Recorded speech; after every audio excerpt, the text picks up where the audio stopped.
Bismillahirrahmanirrahim. Today we are going to start our chapter 4, that is about structure of molecules.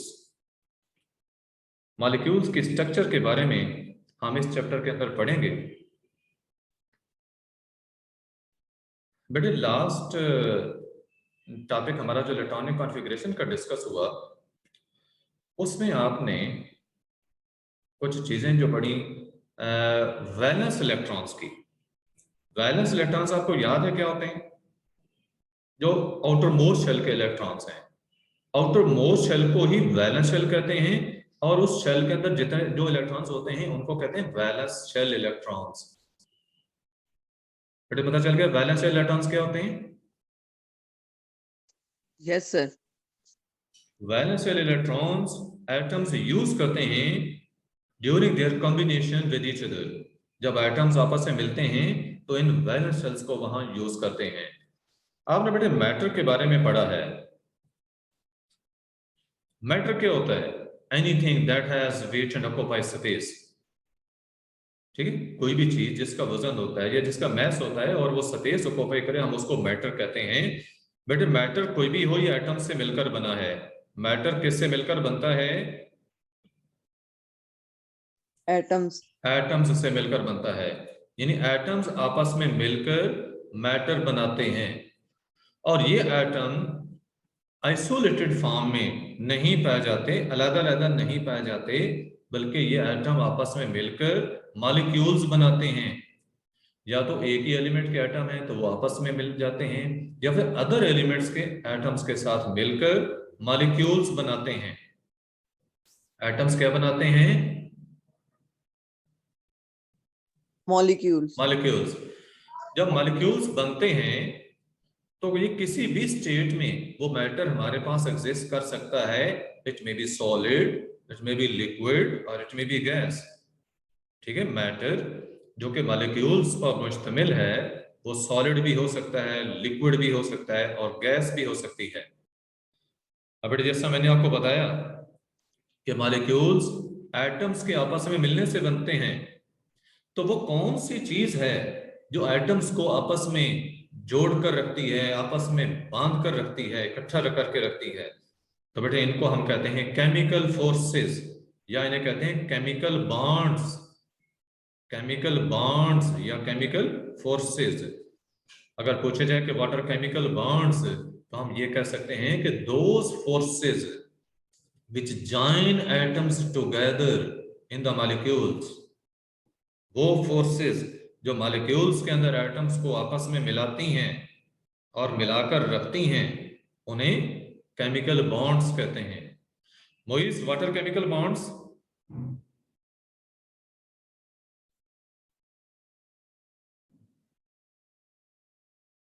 Moist, can you hear मी?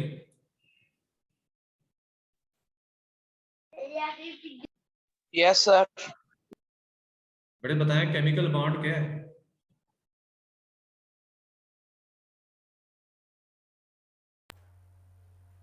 जल्दी, time waste नहीं होना चाहिए. Moiz is there in class? हाँ जी sir है, पता नहीं उसका नेट शायद मसला कर रहा है. ओके, उसकी ऑडियो नहीं जाए. ओके, नेक्स्ट मैं पूछ रहा हूँ हारिस इम्तियाज. Yes sir. बेटे आप बताएं what are chemical bonds? Sir, it is a force of attraction between atoms. Force of attraction between atoms. Well done. Force of attraction between atoms that binds them inside the molecules.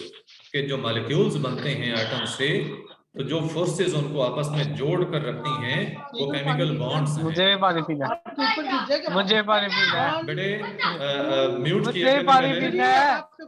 मेरे पानी पीना है. First you should mute yourself.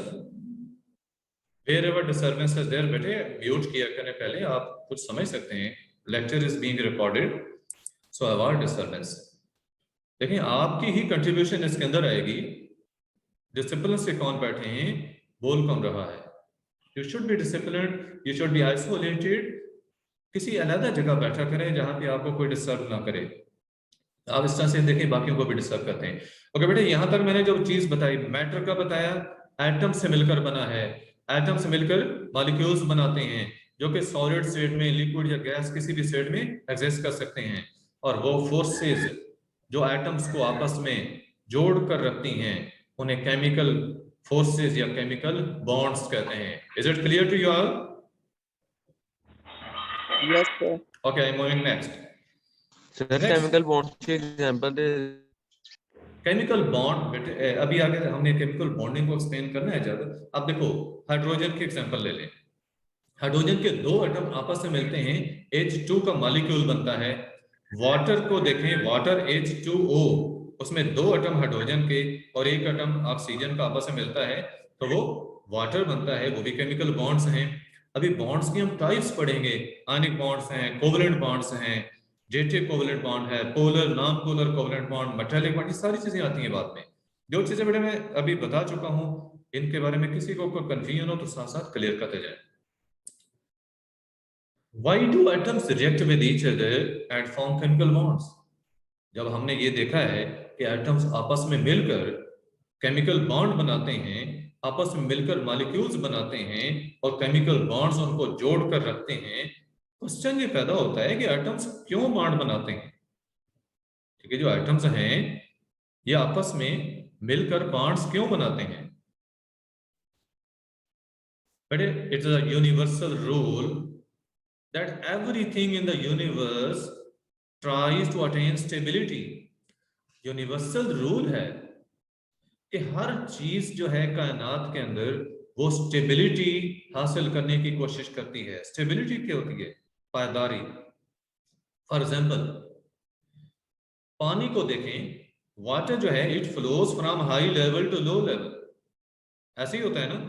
पानी high level पे हो तो वो low level की तरफ खुद ब खुद आता है, जब लो लेवल पे पहुंच जाता है तो रुक जाता है। बेटे सुन रहे हैं? Yes sir. ऐसे ही होता है ना। Yes, sir.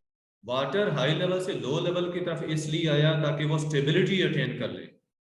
अब आप इलेक्ट्रिसिटी को देखें, जो इलेक्ट्रिसिटी हमारे घरों को सप्लाई हो रही होती है उसकी दो तारें होती हैं, एक लाइव वायर होती है और एक न्यूट्रल वायर होती है। बेटे आपको पता है कि लाइव वायर का पोटेंशियल कितना होता है? 220 वोल्ट होता है। 220 वोल्ट फिजिक्स के अंदर आप पढ़ेंगे। लाइव वायर का याद रखें पोटेंशियल होता है 220 वोल्ट और जो न्यूट्रल वायर है उसका पोटेंशियल होता है 0 वोल्ट। न्यूट्रल वायर का कितना होता है? 0 volt. 0 वोल्ट। और लाइव वायर का पोटेंशियल 220 volt. 220 वोल्ट है। बेटे इलेक्ट्रिसिटी और you can say current always flows from high potential to low potential. Live wire से न्यूट्रल वायर की तरफ ही करंट जाता है। इसी तरह से आप देखें कि hot body and cold body when they are brought in contact with each other then heat flows from hot body to cold body and this flow of heat continues until both bodies attain the same temperature. देखिए heat जो है वो hot body से cold body को flow करके जा रही है। इलेक्ट्रिसिटी हाई वोल्टेज से लो वोल्टेज की तरफ जा रही है। इसी तरह वाटर की मैंने एग्जांपल दी, हाई लेवल से लो लेवल की तरफ जा रहा है। एक पत्थर देखें दीवार के ऊपर पड़ा है, थोड़ा सा गिराते हैं, उसको साइड पे करते हैं, गिराते हैं तो वो नीचे आता है, जमीन पे पहुंचता है तो रुक जाता है। इट मींस कि ये यूनिवर्सल रूल तो प्रूव हो गया ना कि हर चीज जो है वो स्टेबिलिटी अटेन करने की कोशिश करती है। बेटा क्लियर है ये? Yes, yes, sir. Okay. Sir. अब बेटे जो एटम्स हैं हम देखना चाहते हैं कि एटम्स केमिकल बॉन्ड क्यों बनाते हैं या आपस में क्यों मिलते हैं। अब मैं इस चीज पे आ रहा हूं। बेटे एटम्स भी टेंडेंसी रखते हैं कि वो भी स्टेबिलिटी अटेन कर लें। एटम्स भी स्टेबिलिटी हासिल करने की कोशिश करते हैं। अब एटम्स कैसे स्टेबिलिटी हासिल कर सकते हैं? Atoms can attain stability by adopting electronic configuration of noble gases. अगर एटम्स नोबल गैसेस जैसी इलेक्ट्रॉनिक कॉन्फ़िगरेशन हासिल कर लें तो वो स्टेबल हो जाते हैं।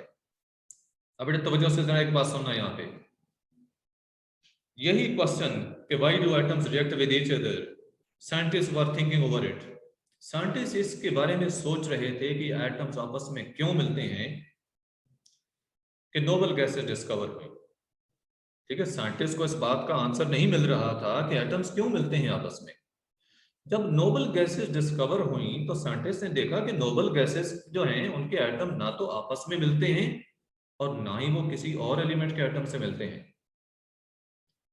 तो इसको जब चेक किया गया तो पता चला कि जो नोबल गैसेस हैं इनके वैलेंस शेल, वैलेंस शेल तो समझते हैं ना सब, आखिरी शेल, यस सर। पता चला कि नोबल गैसेस के वैलेंस शेल जो हैं दे आर कंप्लीटली फिल्ड, वो कंप्लीट हैं, मुकम्मल हैं। और जो अदर एलिमेंट्स हैं उनके वैलेंस शेल इनकम्प्लीट होते हैं, लेकिन जब वो आपस में मिल जाते हैं तो वे वैलेंस शेल कंप्लीट हो जाते हैं। ठीक है, नोबल गैसेस स्टेबल थी क्योंकि उनके वैलेंस शेल कंप्लीट थे। अब अदर एटम्स जो हैं उनके अंदर ये टेंडेंसी है कि वो भी वैलेंस शेल अपना कंप्लीट कर लें ताकि वो भी स्टेबिलिटी अटेन कर लें, just like noble gases. So atoms combine with each other to attain noble gas electronic configuration, or atoms combine with each other to complete their valence shell and attain stability like noble gases. What is the answer? I am repeating it. Atoms combine with each other to complete their valence shell and attain stability like noble gases. But clear a question? Yes, sir. Ehsan Raza, why do atoms react with each other? To create stability. तो बेटे पूरी बात बताए ना। Atoms react with each other to complete their valence shell and attain stability like noble gases. Okay, we move to next slide that is there. These are noble gases. बेटे ये noble gases आपके सामने helium, neon, argon, krypton, xenon, radon, ये सारी noble gases हैं।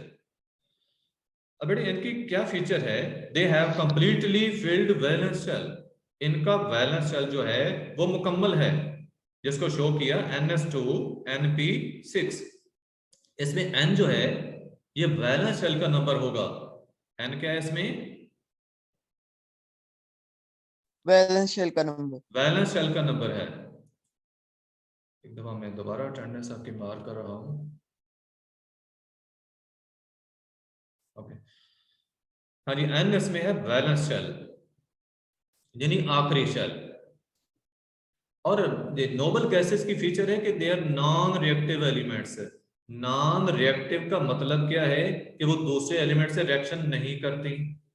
इनके atom किसी और एलिमेंट से ना ही आपस में मिलते हैं ना ही किसी और एलिमेंट से मिलते हैं। क्या वजह है? क्योंकि वैलेंस शेल कंप्लीट है। आपको question, why do noble gases are non-reactive? Because they are balanced. Because they have. Yes. Sir, because they have filled electrons in their valence shell. Yes. Their duplicate and octet rule are complete. Well done. Because they have completely filled valence shells. Because they have completely filled valence shells. क्योंकि उनके valence shell completely filled हैं। Atoms तो आपस में मिलते हैं valence shells को complete करने के लिए। तो नोबल गैसेस के तो पहले ही कंप्लीट हैं, लिहाजा उन्हें क्या जरूरत है किसी और से मिलने की? बेटे बात क्लियर है? रिपीट करते हैं। बेटे एटम्स आपस में मिलते हैं या दूसरे एलिमेंट्स के एटम से मिलते हैं इसलिए कि अपने वैलेंस शेल्स को कंप्लीट कर लें। जो नोबल गैसेस हैं इनके तो वैलेंस शेल पहले से ही कंप्लीट हैं, लिहाजा इन्हें क्या जरूरत है किसी और से मिलने की? ठीक है, ओके सर। यही वजह है सर यस, यही वजह है कि नोबल गैसेस के एटम्स किसी और एलिमेंट से नहीं मिलते, ना ही आपस में मिलते हैं। And we see that noble gases are non reactive elements. अच्छा बेटे, नेक्स्ट है duplet rule and octet rule. Duplet कहते हैं जी बेटे। सर ये NS2NP6 का क्या मतलब है? बेटे इसमें N जो है ये वैलेंस शेल है। अगर पहला है तो 1 आ जाएगा, उसमें से 1s2 आएगा। अभी आप नीचे देखें, यहाँ हीलियम के केस में देखें, इसमें 1 N की जगह और इसमें चूंकि होते ही 2 इलेक्ट्रॉन है, 1s2 में इलेक्ट्रॉनिक कॉन्फ़िगरेशन कंप्लीट हो गई। अब आप नियॉन में देखें, 1s2 के बाद 2s2 2p6, वो जो ns2 np6 है वो आप बनेगा 2s2 2p6 है, जबकि आर्गन की सूरत में वो बनेगा 3s2 3p6, क्योंकि ये मैंने बताया वैलेंस शेल का नंबर है। n कौन सा नंबर है? ठीक है, वैलेंस शेल। वैलेंस शेल का। और वैलेंस शेल कौन सा होता है? Outermost shell of outermost shell या आखिरी शेल। ओके बेटे, डुप्लेट क्या है? What is duplet? बेटे दो चीजों की कॉम्बिनेशन जो है इसको डुप्लेट कहते हैं। Set of two things, any two things, ये डुप्लेट कहलाता है। यहाँ पे इलेक्ट्रॉन्स के केस में 2 इलेक्ट्रॉन्स की जो कॉम्बिनेशन है या पेयर जो है इसको हम डुप्लेट कहते हैं। ठीक है, वैलेंस शेल के अंदर 2 इलेक्ट्रॉन्स को कंप्लीट करना या 2 इलेक्ट्रॉन्स को रखना, ये है डुप्लेट रूल। वैलेंस शेल में 2 इलेक्ट्रॉन्स को कंप्लीट करने की टेंडेंसी रखना, यानी ये कोशिश करना कि वैलेंस शेल 2 इलेक्ट्रॉन से कंप्लीट हो जाए, ये डुप्लेट रूल है। और ऑक्टेट रूल क्या है? वैलेंस शेल को 8 इलेक्ट्रॉन से कंप्लीट करने की टेंडेंसी रखना जो है ये ऑक्टेट रूल है। बेटे ऑक्टेट रूल और डुप्लेट रूल क्लियर है? जी sir. Yes, sir. Tendency of atoms to attain 2 electrons in the valence shell is called duplet rule. Tendency of atoms to complete valence shell with 2 electrons is called duplet rule. ये ज्यादा better होगा, इसे मैं octet rule define कर रहा हूँ। Tendency of atoms to complete valence shell with 8 electrons is called octet rule. Is it clear? Sir जो जी जी जी जो सर जो एलिमेंट्स जिन पे डुप्लेट रूल अप्लाई होता है हाँ वो जी, 2 इलेक्ट्रॉन्स के बाद स्टेबल हो जाते हैं। स्टेबल हो जाते हैं। अभी मैं एक्सप्लेन करता हूँ आगे एग्जांपल्स में। ये बात क्लियर है जो कि अभी मैं बता चुका हूँ? Yes sir. ओके, नेक्स्ट देखें। ये आपके सामने एलिमेंट्स हैं, इसमें मैंने एक्सप्लेन किया कि विच elements follow duplet rule and which elements follow octet rule. कौन से एलिमेंट डुप्लेट रूल को फॉलो करेंगे और कौन से एलिमेंट जो है वो ऑक्टेट रूल को फॉलो करेंगे। बेटे ये पहला एलिमेंट आपके सामने हाइड्रोजन है, इसका नीचे जो 1 आप देख रहे हैं इलेक्ट्रॉनिक कॉन्फ़िगरेशन है इसकी, इसमें एक ही इलेक्ट्रॉन होता है, तो इसके अंदर एक इलेक्ट्रॉन है। अगर इसको और एक इलेक्ट्रॉन मिल जाए तो इसके सामने नोबल गैस आ रही है हीलियम, उस जैसी इलेक्ट्रॉनिक कॉन्फ़िगरेशन इसकी हो जाएगी। बेटे इलेक्ट्रॉनिक कॉन्फ़िगरेशन में ये बात याद रखना, any element in the periodic table is there, whatever element is there, it has tendency to attain electronic configuration of its nearest noble gas. यानी कोई भी जो एलिमेंट होता है ना, उसके जो करीब 3 नोबल गैस होती है वो उस जैसी इलेक्ट्रॉनिक कॉन्फ़िगरेशन हासिल करता है। अब देखो हाइड्रोजन के अंदर एक इलेक्ट्रॉन है, ये एक इलेक्ट्रॉन अगर और ले ले तो इसमें 2 इलेक्ट्रॉन आ गए, अब वो 2 हीलियम जैसे बन गई इसकी इलेक्ट्रॉनिक कॉन्फ़िगरेशन। अब इसके नियरेस्ट भी हीलियम ही थी। उसके बाद देखें लिथियम, लिथियम की इलेक्ट्रॉनिक कॉन्फ़िगरेशन है, 3 इसका एटॉमिक नंबर है, यानी 3 इलेक्ट्रॉन थे, 2 इलेक्ट्रॉन पहले शेल में आ गए, 1 इलेक्ट्रॉन दूसरे शेल में आ गया। अब दूसरे शेल में बेटे इसका है 1 इलेक्ट्रॉन, वैलेंस शेल में 1 इलेक्ट्रॉन है। अब ये इसको और कितने इलेक्ट्रॉन चाहिए इस शेल को कंप्लीट करने के लिए? बेटे याद रखो डुप्लेट रूल सिर्फ पहले शेल के लिए फॉलो होता है, के शेल के लिए, क्योंकि के शेल में कितने इलेक्ट्रॉन होते हैं? सर 2 इलेक्ट्रॉन्स होते हैं। तो डुप्लेट रूल सिर्फ के शेल के लिए फॉलो होता है। अब लिथियम का जो वैलेंस शेल है वो के शेल नहीं है, वो तो है एल शेल। एल के अंदर 8 इलेक्ट्रॉन आ सकते हैं। अब इसमें है 1 इलेक्ट्रॉन, लिथियम में कितने इलेक्ट्रॉन है वैलेंस शेल में? जल्दी बेटे बोला करें ना, 1 इलेक्ट्रॉन। ये जहां पे स्पॉटलाइट आप देख रहे हैं, 1 इलेक्ट्रॉन 1, इसमें से 1 है, इसको 7 इलेक्ट्रॉन और चाहिए ऑक्टेट कंप्लीट करने के लिए, क्योंकि इसका तो आप ऑक्टेट कंप्लीट होना है ना, 7 और चाहिए इलेक्ट्रॉन कंप्लीट करने के लिए। तो 7 नहीं मिलेंगे बेटे, ऑक्टेट कंप्लीट होता है 8 इलेक्ट्रॉन से। तवज्जो से सुनना, अगर 4 इलेक्ट्रॉन हो या 4 से ज्यादा हो तो फिर बाकी इलेक्ट्रॉन मिल जाएंगे 8 पूरे करने के लिए, लेकिन अगर 4 से कम है तो बाकी नहीं मिलेंगे। फिर एटम क्या करता है, फिर वो अपने इलेक्ट्रॉन लूज कर देता है। अब देखो लिथियम के वैलेंस शेल में 1 इलेक्ट्रॉन है, इसको लूज कर देगा। अगर लूज कर देगा तो इसके पास कितने रह जाएंगे? 2 2। सर जब पॉजिटिव 2 चार्ज आ जाएगा। 2 रहेंगे तो देखो हीलियम जैसी बन गई, हीलियम जैसी होगी ना इलेक्ट्रॉनिक कॉन्फ़िगरेशन। Yes sir. अब लिथियम के नियरेस्ट भी हीलियम ही है, पीछे जाएं तो पहले नंबर पे आ जाती है, जबकि लिथियम की जो दूसरी नोबल गैस है वो नियान थी, वो कहां पे आ रही थी, 8वें नंबर पे आ रही थी, वो दूर थी। लिहाजा लिथियम ने नियरेस्ट नोबल गैस की इलेक्ट्रॉनिक कॉन्फिगरेशन अटेन की, किसकी, हीलियम की। इस तरह बेरिलियम को देखो, बेरिलियम के वैलेंस शेल में कितने इलेक्ट्रॉन है, 2, कितने हैं, 2 इलेक्ट्रॉन।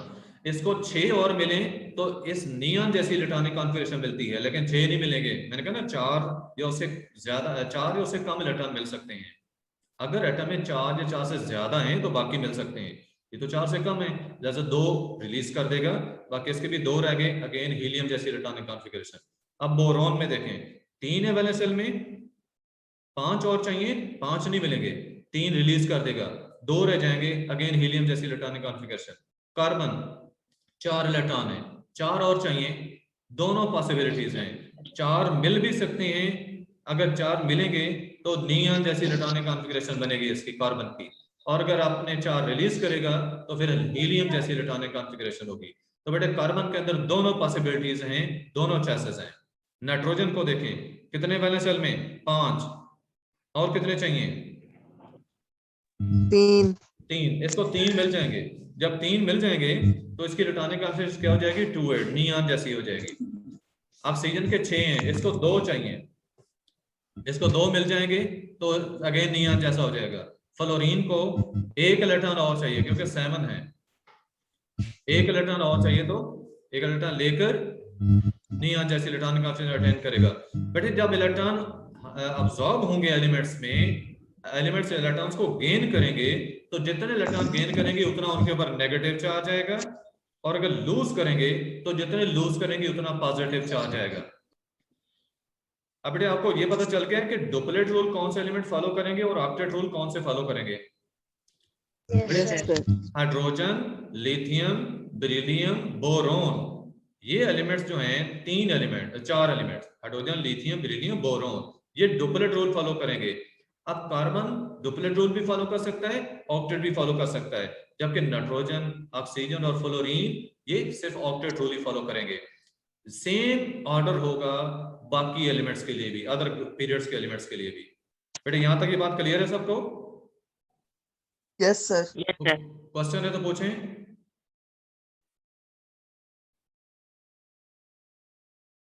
ओके नेक्स्ट क्वेश्चन नहीं है?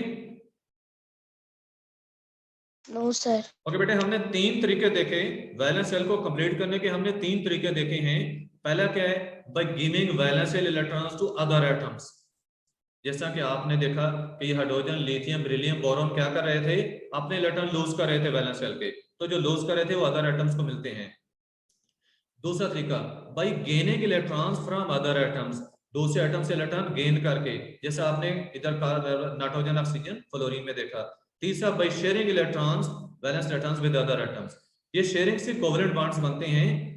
शेयरिंग, जब कोवेलेंट बॉन्ड को मैं एक्सप्लेन करूंगा वहां पे आप देख लेंगे। यहाँ कार्बन के अंदर भी ये टेंडेंसी पाई जाती है कि वो 4 इलेक्ट्रॉन अदर एटम्स के साथ शेयर कर सकता है। ये बाकी भी इसी तरह, जितने लूज कर रहे हैं उतने। ये बेटे any question regarding this topic?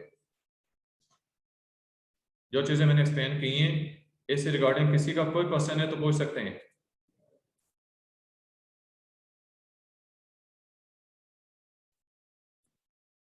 आसिक बेटे समझ आ गई इन चीजों की? Yes, sir. आप शुरू से ही क्लास में थे? नहीं सर, स्टार्ट में नहीं था, वो कुछ नेटवर्क के इश्यूज आ रहे हैं अभी, तो इसलिए वो बाद में आया था। Okay no problem. जो चीजें आपकी मिस हुई हैं, ये लेक्चर अपलोड हो जाएगा यूट्यूब पे और मैं लिंक शेयर कर दूंगा। आपने शुरू वाला लेक्चर भी देख लेना है, उसमें मैंने इलेक्ट्रॉनिक कॉन्फ़िगरेशन से रिलेटेड कुछ क्वेश्चंस थे बच्चों के, वो एक्सप्लेन किए हैं। तो आपका तो वैसे रिकॉर्डिंग सेंड कर दीजिएगा प्लीज। रिकॉर्डिंग हो जाएगी, हर लेक्चर जो रिकॉर्ड होता है ये हर मैं अपलोड करके करूंगा। ओके, आप क्वेश्चन पूछ सकते हैं अभी, जो चीजें पढ़ चुके हैं हम। ज्यादा काम नहीं होगा, बस इसको वाइंड अप में करूंगा, 1-2 चीजें ही और होंगी, लेकिन जो चीजें मैंने एक्सप्लेन की हैं उससे रिकॉर्डिंग मैंने आपको बताया है कि हर एलिमेंट अपनी नियरेस्ट नोबल गैस जैसी इलेक्ट्रॉनिक कॉन्फ़िगरेशन अटेन करने की कोशिश करता है। चाहे वो इलेक्ट्रॉन के लूज करने से हो, चाहे गेन करने से हो सके, ठीक है, या शेयरिंग से हो। ये 3 तरीके आप देख रहे हैं, ये 3 तरीके हैं वैलेंस शेल को कंप्लीट करने के। देखिए पहला तरीका क्या है भाई, giving valence shell electrons to other atoms, कि आपने वैलेंस शेल के इलेक्ट्रॉन दूसरे एटम को दे दिया है, कोई भी एटम जो है, अगर इलेक्ट्रॉन दे देगा तो इसके ऊपर चार्ज कौन सा आएगा?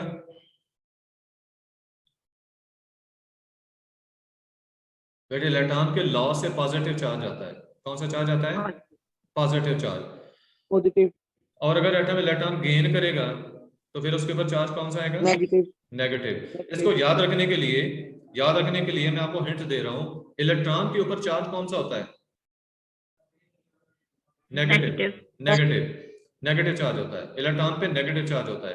जब कोई एटम इलेक्ट्रॉन लूज करेगा तो लाजिमी बात है कि उसके अंदर नेगेटिव चार्ज की कमी हो जाएगी ना। तो पहले न्यूट्रल एटम इसलिए था कि उसके अंदर जितना पॉजिटिव चार्ज था उतना ही बाहर नेगेटिव चार्ज था। अब जब इलेक्ट्रॉन उसने लूज कर दिए तो नेगेटिव चार्ज कम हो गया, पॉजिटिव चार्ज उतना ही है, लिहाजा आप ओवरऑल चार्ज क्या बना? पॉजिटिव। भाई गेनिंग इलेक्ट्रॉन क्या होगा? इलेक्ट्रॉन ज्यादा आगे हैं, लिहाजा अब देखो प्रोटॉन तो उतनी ही है एटम में, लिहाजा पॉजिटिव चार्ज उतना ही है। इलेक्ट्रॉन ज्यादा आने से नेगेटिव चार्ज ज्यादा हो गया है, तो रिजल्ट क्या होगा? ओवरऑल नेगेटिव चार्ज आ गया। उसके बाद तीसरी बात है sharing valence electrons with other atoms, दूसरे एटम्स के साथ इलेक्ट्रॉन्स को शेयर करना। ये शेयर करना मैं थोड़ा सा एक्सप्लेन कर देता हूँ। ये देखें, ये हाइड्रोजन जो है इसके अंदर एक इलेक्ट्रॉन है। इधर आप इस लास्ट ग्रुप को देखें, अगर सेकंड लास्ट ग्रुप जो है हैलोजेंस का, फ्लोरीन क्लोरीन वगैरह, तो फ्लोरीन के वैलेंस शेल में 7 इलेक्ट्रॉन है। देखिए बेटे फ्लोरीन को एक इलेक्ट्रॉन चाहिए, फ्लोरीन को एक इलेक्ट्रॉन चाहिए वैलेंस शेल कंप्लीट करने के लिए, और जो हाइड्रोजन है इसके अंदर एक ही इलेक्ट्रॉन है। तो फ्लोरीन का जो एक इलेक्ट्रॉन वैलेंस शेल का है वो अनपेयर्ड है। ये मैं बॉन्डिंग के अंदर एक्सप्लेन करूंगा, पेयरिंग पेयर्ड अनपेयर्ड इलेक्ट्रॉन जो है। अब इसे इतना याद रखें, फ्लोरीन को एक इलेक्ट्रॉन चाहिए तो हाइड्रोजन के पास एक ही इलेक्ट्रॉन है, जैसा हाइड्रोजन का एक एटम फ्लोरीन के एक एटम के साथ मिलकर एक इलेक्ट्रॉन की शेयरिंग करेगा। अब फ्लोरीन का भी वैलेंस शेल कंप्लीट हो गया और हाइड्रोजन का भी वैलेंस शेल कंप्लीट होगा। अब हाइड्रोजन का कैसे होगा जरा आप सोच सकते हैं। देखो बेटे फ्लोरीन के वैलेंस शेल में जो 7 इलेक्ट्रॉन है, इलेक्ट्रॉन्स के बनते हैं पेयर्स, इसके 3 पेयर्स हैं 6 इलेक्ट्रॉन्स के, और जो 7वां इलेक्ट्रॉन है वो अनपेयर्ड था। उस 7वें इलेक्ट्रॉन के साथ ये हाइड्रोजन का एक इलेक्ट्रॉन मिल गया है, अब वो भी पेयर बन गया। वो जो आखिरी इलेक्ट्रॉन 7वें इलेक्ट्रॉन के मिलने से जो पेयर बना है वो हाइड्रोजन को चाहिए जब, तो हाइड्रोजन यूज कर सकता है अपना डुप्लेट पूरा करने के लिए, और जब फ्लोरीन को चाहिए तो अपना ऑक्टेट पूरा करने के लिए उसको यूज कर सकता है। ये दोनों ने एक इलेक्ट्रॉन शेयर कर लिया है आपस में, तो हाइड्रोजन का डुप्लेट कंप्लीट हुआ, फ्लोरीन का ऑक्टेट कंप्लीट हुआ। सही, काइंडली ये चीज अभी दोबारा बता दें। जी सुन लें, देखें फ्लोरीन के वैलेंस शेल में 7 इलेक्ट्रॉन, 7 में से जो 6 इलेक्ट्रॉन है उनके बन गए 3 पेयर्स, ठीक है, 3 to 6। जो 7वां इलेक्ट्रॉन है वो अनपेयर्ड है। हाइड्रोजन के अंदर एक ही इलेक्ट्रॉन है और वो अनपेयर्ड हुआ। हाइड्रोजन का एटम जब फ्लोरीन के एटम से मिलेगा तो हाइड्रोजन अपना एक इलेक्ट्रॉन फ्लोरीन के उस 7वें इलेक्ट्रॉन से जो कि अनपेयर्ड है वैलेंस शेल के 7वें इलेक्ट्रॉन से शेयर कर लेगा। अब वो बन गया एक इलेक्ट्रॉन पेयर, ठीक है। हाइड्रोजन और फ्लोरीन दोनों के दरमियान में ये इलेक्ट्रॉन पेयर रहेगा। इस शेयरिंग से हाइड्रोजन का डुप्लेट कंप्लीट हो गया है और फ्लोरीन का ऑक्टेट कंप्लीट हो गया है। Is it clear? Yes sir. तो बेटे ये मैंने 3 आपको तरीके बता दिए हैं valence shell electron, valence shell elements कैसे कंप्लीट करते हैं। तो क्वेश्चन है तो पूछें। सर जो आपने अभी बताया था कि जो क्लोराइन और हाइड्रोजन है वो शेयर करते हैं, सर जो क्लोराइन है वो लूज करता है और हाइड्रोजन गेन करता है। ये बेटे मैंने शेयरिंग की बात की अभी आपसे ना, शेयरिंग की बात की इलेक्ट्रॉन्स की। जो तीसरा पॉइंट था ना यहाँ पे आपको बताया गया कि by sharing valence shell electrons, इसमें ना इलेक्ट्रॉन लूज हो रहा है ना गेन हो रहा है, बल्कि ये जो इलेक्ट्रॉन एक हाइड्रोजन का और एक फ्लोरीन का, ये दोनों के न्यूक्लियाई के दरमियान रिजाइड करेगा, ठीक है, दोनों के दरमियान में रहेगा, जिसको दोनों शेयर कर सकते हैं, हाइड्रोजन भी और फ्लोरीन भी। ये जो कोवलेंट बॉन्डिंग है उसमें चीज मजीद एक्सप्लेन होगी, इसमें लास्ट गेन नहीं है। कोई क्वेश्चन और?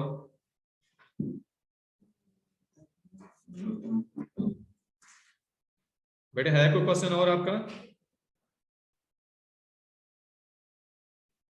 No sir.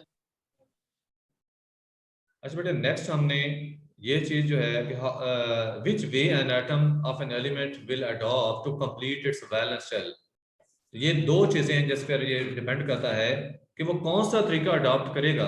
क्योंकि आपने देखा ना तीन तरीके, ये तीन तरीके देखे हैं ना, लूज करना गेन इलेक्ट्रॉन्स को, गेन करना इलेक्ट्रॉन्स को, या शेयर करना। अब इन तीनों में से कोई भी एटम कौन सा तरीका अडॉप्ट करेगा, ये दो फैक्टर्स हैं जो उसको डिटरमिन करते हैं। पहला है पोजीशन इन द प्रेडिक्टेबल, दूसरा इलेक्ट्रोनेगेटिविटी का डिफरेंस है। अब पोजीशन के हवाले से तो मैं आपको ये बता चुका हूं कि कौन सा एलिमेंट किसके साथ मिल सकता है, कि जिसके अंदर देखो मसलन एक इलेक्ट्रॉन वैलेंस शेल में, उधर जिसको एक ही कमी है, ठीक है, तो ये आपस में मिल सकते हैं। इसी तरह इसके वैलेंस शेल में देखो दो हैं, इस ग्रुप में देखें तो दो की कमी है, ये आपस में मिल सकते हैं। लेकिन बेटे याद रखो ये पहला ग्रुप और ये सातवां ग्रुप जो है, पहला ग्रुप और ये वाला ग्रुप ऑक्सीजन वाला, ये भी आपस में मिल सकते हैं। वो कैसे कि इसके वैलेंस शेल में एक इलेक्ट्रॉन है, उसको दो चाहिए, तो क्या होगा, पहले ग्रुप के दो एटम मिलकर उस ऑक्सीजन वाले ग्रुप के एक एटम से मिलेंगे। ठीक है, उसको दो इलेक्ट्रॉन चाहिए ना वैलेंस शेल कंप्लीट करने के लिए, इनके वैलेंस शेल में एक एक इलेक्ट्रॉन है। लिहाजा पहले ग्रुप का कोई भी एलिमेंट अगर इस ऑक्सीजन वाले ग्रुप के साथ मिलेगा तो पहले ग्रुप के दो दो एटम इकट्ठे जो हैं उसके एक एटम से मिलेंगे। जैसा बेटा देखो वाटर बनता है ना, वाटर H2O, तो हाइड्रोजन के दो एटम और ऑक्सीजन का एक एटम। ठीक है, क्लियर है ये बात? Yes sir. ओके, मैं बता रहा हूं कि एक तो पोजीशन एलिमेंट्स की जो है पीरियोडिक टेबल में, ये पोजीशन डिटरमिन करती है कि कौन सा वे एलिमेंट अडॉप्ट करेगा अपने वैलेंस शेल को कंप्लीट करने के लिए। यानी वो इलेक्ट्रॉन को लूज करेगा, इलेक्ट्रॉन को गेन करेगा या शेयर करेगा। दूसरी चीज है इलेक्ट्रोनेगेटिविटी का डिफरेंस। अब इलेक्ट्रोनेगेटिविटी पढ़ चुके हैं थर्ड चैप्टर में, you are clear about it? Yes sir. Tendency of an atom to attract a shared pair of electrons towards itself. किसी एटम के अंदर ये टेंडेंसी कि वो शेयर्ड पेयर ऑफ इलेक्ट्रॉन्स को अपनी तरफ अट्रैक्ट करे, ये इलेक्ट्रोनेगेटिविटी कहलाती है। अब जो दो एटम आपस में मिल रहे हैं उनकी इलेक्ट्रोनेगेटिविटी का डिफरेंस अगर ग्रेटर देन 1.7 हो या 1.7 के इक्वल हो तो फिर क्या होगा, लॉस और गेन ऑफ इलेक्ट्रॉन होगा। अब ये लॉस और गेन ऑफ इलेक्ट्रॉन कैसे होगा, लॉस किससे होगा और गेन किस में होगा, जिस एलिमेंट की इलेक्ट्रोनेगेटिविटी ज्यादा होगी वो इलेक्ट्रॉन गेन करेगा और जिसकी इलेक्ट्रोनेगेटिविटी थोड़ी होगी वो इलेक्ट्रॉन लूज करेगा। लॉस एंड गेन की समझ आ गई? जी सर। अगर इलेक्ट्रोनेगेटिविटी का डिफरेंस दोनों एटम्स का 1.7 है या 1.7 से ज्यादा है तो फिर जिसका कम है, जिसकी इलेक्ट्रोनेगेटिविटी कम है वो लूज करेगा और जिसकी ज्यादा है वो इलेक्ट्रॉन गेन कर लेगा, यानी इलेक्ट्रॉन उसको ट्रांसफर हो जाएंगे। दूसरा केस, अगर ये इलेक्ट्रोनेगेटिविटी का डिफरेंस 1.7 से लेस है तो फिर म्यूचुअल शेयरिंग होगी इलेक्ट्रॉन्स की, इलेक्ट्रॉन्स आपस में शेयरिंग करेंगे। अगर ये इलेक्ट्रोनेगेटिव, अब शेयरिंग से बनता है कोवलेंट बॉन्ड, आगे आप पढ़ेंगे covalent bond, polar covalent bond भी होता है और नॉन पोलर कोवलेंट बॉन्ड भी होता है। पोलर कब बनेगा, अगर इलेक्ट्रोनेगेटिविटी का डिफरेंस 0.5 हो यानी इसके इक्वल हो या इससे ग्रेटर हो लेकिन लेस देन 1.7 हो, क्योंकि 1.7 जो उससे ज्यादा तो आप देख चुके हैं ना, वो तो लास्ट या गेन इलेक्ट्रॉन का होता है, उससे आयनिक बॉन्ड बनता है। ठीक है, पहले केस में आयनिक बॉन्ड है। अगर 0.5 इससे ज्यादा हो लेकिन 1.7 से कम हो इलेक्ट्रोनेगेटिविटी का डिफरेंस तो पोलर कोवलेंट बॉन्ड बनेगा, और अगर इलेक्ट्रोनेगेटिविटी का डिफरेंस 0.5 से कम हो तो फिर नॉन पोलर कोवलेंट बॉन्ड बनेगा। बट ये चीज क्लियर है सबको? जी सर। ये देखें यहाँ पे मैंने इलेक्ट्रोनेगेटिविटीज मेंशन की हुई हैं। अब यहाँ से आप कोई से भी दो एलिमेंट को चेक करना चाहें कि वो आपस में कौन सा बॉन्ड बना सकते हैं, आप उनका इलेक्ट्रोनेगेटिविटी का डिफरेंस ले लें। यहाँ से देखें, मैं आपको कोई भी एग्जांपल के तौर पर सोडियम क्लोराइड आपके यहाँ फॉर्मेशन दी आयनिक बॉन्ड में सोडियम क्लोराइड की, इसका हम डिफरेंस देखते हैं। बट देखिए सोडियम की इलेक्ट्रोनेगेटिविटी कितनी है, 0.9, ठीक है 0.9, क्लोरीन की है 3, तो डिफरेंस कितना हुआ दोनों का, 2.1, ठीक है 2.1 आ गया ना, 3 में से माइनस करें 0.9 को, स्टूडेंट जरा जी सर सुस्त 2.1 सुस्त हो गए हैं, बस आखिरी बात, इसके बाद आगे नहीं चलेंगे हम, यहीं पे खत्म करूंगा। 2.1 डिफरेंस आ गया ना, और ये 2.1 डिफरेंस यहां से देखें, यहां से देखें जो 2.1 का डिफरेंस है वो 1.7 से ग्रेटर हो गया। जी सर। पहला केस आएगा ना लॉस और गेन वाला। चलें अब आप ये बताएं, हासिक आप बताएंगे बेटे, सोडियम और क्लोरीन आपस में मिल रहे हैं, कौन सा एटम इलेक्ट्रॉन लूज करेगा और कौन सा गेन करेगा? सर सोडियम का 2.5 है ना? सोडियम का बेटे 0.9 है और क्लोरीन की है 3 इलेक्ट्रोनेगेटिविटी। डिफरेंस आया है 2.1 का डिफरेंस। क्लोरीन गेन करेगा और सोडियम लूज करेगा। क्लोरीन गेन करेगा, मैंने बताया ना जिसकी इलेक्ट्रोनेगेटिविटी ज्यादा होगी उसने गेन करना है, तो सोडियम से इलेक्ट्रॉन क्लोरीन को ट्रांसफर होगा। अगर आप इलेक्ट्रॉनिक कॉन्फ़िगरेशन में देखें तो सोडियम के वैलेंस शेल में 1 इलेक्ट्रॉन है, क्लोरीन के वैलेंस शेल में 7 इलेक्ट्रॉन है, तो सोडियम का ये 1 इलेक्ट्रॉन वैलेंस शेल का ट्रांसफर हो जाएगा टू क्लोरीन, जिसके साथ के क्या हो जाएंगे 8 इलेक्ट्रॉन, 288 हो जाएगा, और इसके ऊपर नेगेटिव चार्ज आ जाएगा, Cl नेगेटिव बन जाएगा, और क्लोरीन की इलेक्ट्रॉनिक सॉरी सोडियम की इलेक्ट्रॉनिक कॉन्फ़िगरेशन बनेगी 28 और इसके ऊपर +1 चार्ज आ जाएगा। Is it clear? Yes sir. ये चीजें कल हमने एक्सप्लेन करनी है आयनिक बॉन्ड फॉर्मेशन में, तो यहाँ इलेक्ट्रोनेगेटिविटी का डिफरेंस मैंने ये थोड़ा सा एक्सप्लेन करना था। जैसे बेटे जो पहला ग्रुप है, पहले 2 ग्रुप और ये वाले ग्रुप जो है ये 15, 16, 17 ग्रुप कहलाते हैं ये वाले। ये नेक्स्ट आप देख सकते हैं, यहाँ पे मैंने इनको एक्सप्लेन किया हुआ है, ये देखें, ये पहले 2 ग्रुप और ये 15, 16, 17 ये आपस में मिलते हैं, आयनिक बॉन्ड बनाते हैं। और 15, 16, 17 कैसे आते हैं? अगर आप रेडियो टेबल को देखें, ये बेटे देखें ये नंबरिंग चल रही है 1, 2, ये ग्रुप नंबर है, इसमें 10 ग्रुप दरमियान में आ जाते हैं डी ब्लॉक के, जो कि ट्रांजिशन एलिमेंट्स हैं। इन 10 को आप 2 में प्लस करो तो क्या बना 12, ये 12 हो गया। उसके बाद ये 13 से स्टार्ट होता है, 13, 14, और ये 15, 16, 17 है जो उधर मैंने पीछे लिखे ना, ये 15, 16, 17, लेकिन नाइट्रोजन के ऊपर 15 लिखा है ना, यहां से देखें नाइट्रोजन के ऊपर ये 15, 16, 17। तो ये एलिमेंट्स पहले 2 ग्रुप के और ये इन 3 ग्रुप के जो हैं ये आयनिक बॉन्ड बनाते हैं। तो बेटे ये चीजें हम कल जो है आयनिक बॉन्ड फॉर्मेशन को एक्सप्लेन करेंगे। केमिकल बॉन्डिंग का टॉपिक स्टार्ट तो इसकी रिकॉर्डिंग सेंड कर दीजिएगा। जी हो जाएगी। अभी कोई क्वेश्चन है तो पूछ सकते हैं, हम मीटिंग एंड करने लगे। यानी है कोई क्वेश्चन किसी का? No question? नो ओके बेटे, नो सर। ओके बेटे, अल्लाह हाफिज।